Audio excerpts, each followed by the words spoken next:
ಓಂ ಶ್ರೀ ಗುರುಭ್ಯೋ ನಮಃ. ಪ್ರೀತಿಯ ವೃಶ್ಚಿಕ ರಾಶಿಯ ಆತ್ಮೀಯ ಬಂಧುಗಳೇ, ಹರ ಮಹಾದೇವ. ಇಂದು ನಾನು ಹೇಳಲಿರುವ ಭವಿಷ್ಯವಾಣಿ ಸಾಮಾನ್ಯವಾದದ್ದಲ್ಲ. ಮಹಾದೇವರ ಕೃಪೆಯಿಂದ ಬಂದಿರುವ ಈ ಸಂಕೇತಗಳು ನಿಮ್ಮ ಜೀವನದಲ್ಲಿ ನಡೆಯುತ್ತಿರುವ ದೊಡ್ಡ ಬದಲಾವಣೆಯ ಕುರಿತು ಸೂಚಿಸ್ತಾ ಇವೆ. ಈ ಸಂದೇಶವನ್ನು ಕೊನೆಯವರೆಗೂ ಕೂಡ ಗಮನ ಕೊಟ್ಟು ಕೇಳಿ. ಯಾಕೆಂದರೆ ನಿಮ್ಮ ಜೀವನದಲ್ಲಿ 3 ಮಹತ್ವದ ವಿಷಯಗಳಿಂದ ನೀವು ಕೈ ತೊಳೆಯಬೇಕಾದ ಸಮಯ ಸಮೀಪ ಆಗ್ತಾ ಇದೆ. ಆದರೆ ಭಯಪಡಬೇಡಿ. ಕೆಲವೊಮ್ಮೆ ನಮ್ಮ ಜೀವನದಿಂದ ದೂರವಾಗುವ ಪ್ರತಿಯೊಂದು ವಿಷಯವೂ ಕೂಡ ನಷ್ಟ ಅಲ್ಲ, ಅದು ಹೊಸ ಆರಂಭಕ್ಕೆ ದಾರಿ ಮಾಡಿಕೊಡುವ ಆಶೀರ್ವಾದ ಆಗಿರುತ್ತೆ. ವೃಶ್ಚಿಕ ರಾಶಿಯವರೇ, ಇತ್ತೀಚಿನ ದಿನಗಳಲ್ಲಿ ನಿಮ್ಮ ಮನಸ್ಸಲ್ಲಿ ವಿಚಿತ್ರವಾದ ಅಶಾಂತಿ, ಆತಂಕ ಅಥವಾ ಗೊಂದಲ ಉಂಟಾಗಿದೆಯಾ? ರಾತ್ರಿ ಸಮಯದಲ್ಲಿ ಹಠಾತ್ತನೆ ನಿದ್ದೆ ಕಳೆದು ಹೋಗ್ತಾ ಇದೆಯಾ? ಹಳೆಯ ವ್ಯಕ್ತಿಗಳು, ಹಳೆಯ ನೆನಪುಗಳು ಮತ್ತು ಹಳೆಯ ಘಟನೆಗಳು ಮತ್ತೆ ಮತ್ತೆ ನೆನಪಾಗ್ತಾ ಇದೆಯಾ? ಹಾಗಿದ್ರೆ ಇದು ಸಾಮಾನ್ಯ ಸಂಗತಿಯಲ್ಲ. ಮಹಾದೇವರು ನಿಮ್ಮ ಜೀವನದಲ್ಲಿ ನಡೆಯುತ್ತಿರುವ ಮಹತ್ತರ ಬದಲಾವಣೆಗೆ ಮುನ್ನ ಕೆಲವು ಸಂಕೇತಗಳನ್ನು ನೀಡ್ತಾ ಇದ್ದಾರೆ. ಮೊದಲನೇದಾಗಿ ನೀವು ಕಳೆದುಕೊಳ್ಳಲಿರುವುದು ಒಂದೇ ಒಂದು, ಅದು ಭ್ರಮೆ. ಹೌದು, ನೀವು ಬಹಳ ದಿನಗಳಿಂದ ನಂಬಿಕೊಂಡಿದ್ದ ಒಬ್ಬ ವ್ಯಕ್ತಿ, ಒಂದು ಸಂಬಂಧ, ಒಂದು ಕನಸು ಅಥವಾ ಒಂದು ನಿರೀಕ್ಷೆ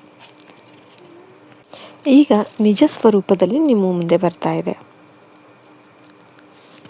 ನೀವು ಅದನ್ನು ಊಹಿಸಿಕೊಳ್ಳೋದಕ್ಕೆ ಎಷ್ಟೇ ಪ್ರಯತ್ನ ಮಾಡಿದರೂ ಕೂಡ ಅದು ನಿಮಗೆ ಆಗೋದಿಲ್ಲ. ಮೊದಲಿನಂತೆ ಇಲ್ಲ ಎಂಬ ಸತ್ಯ ನಿಮ್ಮ ಮುಂದೆ ಬರ್ಬೋದು. ಆರಂಭದಲ್ಲಿ ಇದು ನಿಮಗೆ ನೋವನ್ನು ಕೊಡ್ಬೋದು, ನಂತರ ಅದೇ ಘಟನೆ ನಿಮ್ಮನ್ನು ದೊಡ್ಡ ತಪ್ಪಿನಿಂದ ರಕ್ಷಿಸಿತು ಅಂತ ನಿಮಗೆ ಅರ್ಥ ಮಾಡ್ಕೊಳ್ತೀರಾ. ಎರಡನೇದಾಗಿ, ನಿಮ್ಮ ಜೀವನದಿಂದ ದೂರವಾಗಲಿರುವುದು ಒಂದು ಹಳೆ ಭಯ. ಈ ಭಯ ಯಾರಿಗಾದರೂ ವಿಫಲತೆಯ ಭಯ ಆಗಿರ್ಬೋದು, ಕೆಲವರಿಗೆ ಜನರ ಅಭಿಪ್ರಾಯದ ಭಯ ಆಗಿರ್ಬೋದು, ಇನ್ನು ಕೆಲವರಿಗೆ ಏಕಾಂತದ ಭಯ ಆಗಿರ್ಬೋದು. ಆದರೆ ಕಳೆದ ಕೆಲವು ತಿಂಗಳುಗಳಲ್ಲಿ ನೀವು ತೆಗೆದುಕೊಂಡ ಸಣ್ಣ ಸಣ್ಣ ನಿರ್ಧಾರಗಳು ನಿಮ್ಮೊಳಗಿನ ಧೈರ್ಯವನ್ನು ಹೆಚ್ಚಿಸಿವೆ.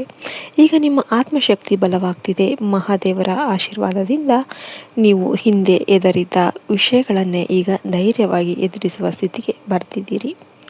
ಮೂರನೆಯದು ಅತ್ಯಂತ ಆಳವಾದ ಸಂಗತಿ. ನೀವು ಕಳೆದುಕೊಳ್ಳಲಿರುವುದು ನಿಮ್ಮ ಹಳೆಯ ಗುರುತು.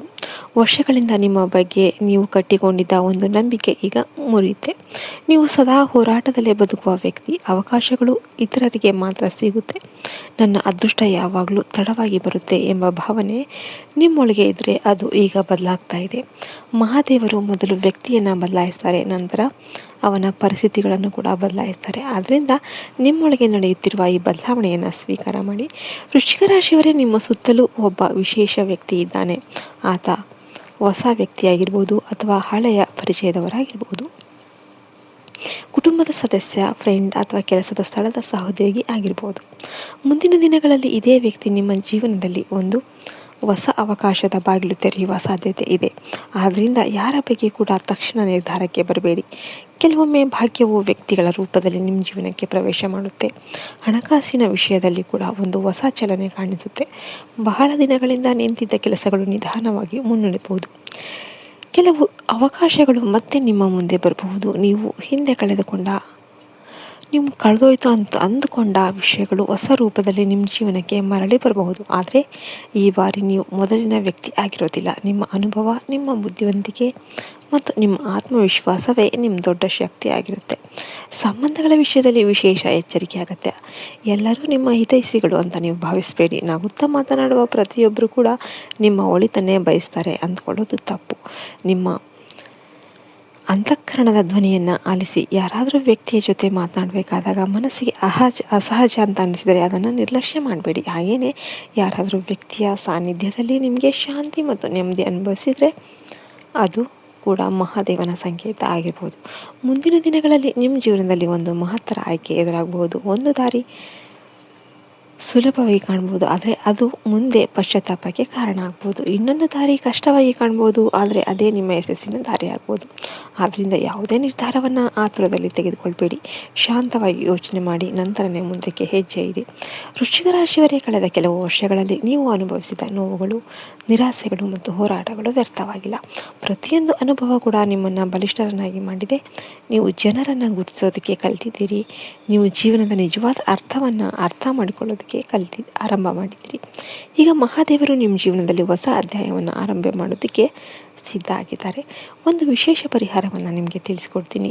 ಇಂದು ರಾತ್ರಿ ಮಲಗುವ ಮೊದಲು ಶಿವನ ಚಿತ್ರದ ಮುಂದೆ ಒಂದು ದೀಪ ಹಚ್ಚಿ, ನಂತರ ಮನಸ್ಸಲ್ಲಿ 3 ಬಾರಿ ಓಂ ನಮಃ ಶಿವಾಯ ಮಂತ್ರವನ್ನು ಜಪಿಸಿ, ನಂತರ ಮಹಾದೇವರಿಗೆ ಹೇಳಿ, ನನ್ನ ಜೀವನದಲ್ಲಿ ದೂರವಾಗಬೇಕಾದದ್ದು ದೂರ ಆಗಲಿ, ನನ್ನ ಒಳಿತಿಗಾಗಿ ಬರುವುದೆಲ್ಲ ಸ್ವಾಗತ ಆಗಲಿ ಅಂತ. ಈ ಪ್ರಾರ್ಥನೆ ನಿಮ್ಮ ಮನಸ್ಸಿಗೆ ಶಾಂತಿ ಮತ್ತು ಧೈರ್ಯವನ್ನು ನೀಡುತ್ತೆ. ಗಮನದಲ್ಲಿಡಿ, ಜೀವನದಿಂದ ದೂರ ಆಗುವ ಪ್ರತಿಯೊಂದು ವಿಷಯವೂ ನಷ್ಟ ಅಲ್ಲ. ಕೆಲವೊಮ್ಮೆ ಮಹಾದೇವರು ಹೊಸದನ್ನು ಕೊಡೋದಕ್ಕೆ ಹಳೆಯದನ್ನು ದೂರ ಮಾಡ್ತಾರೆ. ನಿಮಗೆಲ್ಲ ವಿಡಿಯೋ ಇಷ್ಟ ಆಯ್ತು ಅಂದರೆ ಲೈಕ್ ಮಾಡಿ, ಶೇರ್ ಮಾಡಿ, ಸಬ್ಸ್ಕ್ರೈಬ್ ಮಾಡಿ. ಜೈ ಹಿಂದ್, ಜೈ ಭಾರತ್ ಮಾತೆ. ಹರಿ ಓಂ ತತ್ಸತ್. ಸರ್ವೇ ಜನ ಸುಖಿನೋ ಭವಂತು.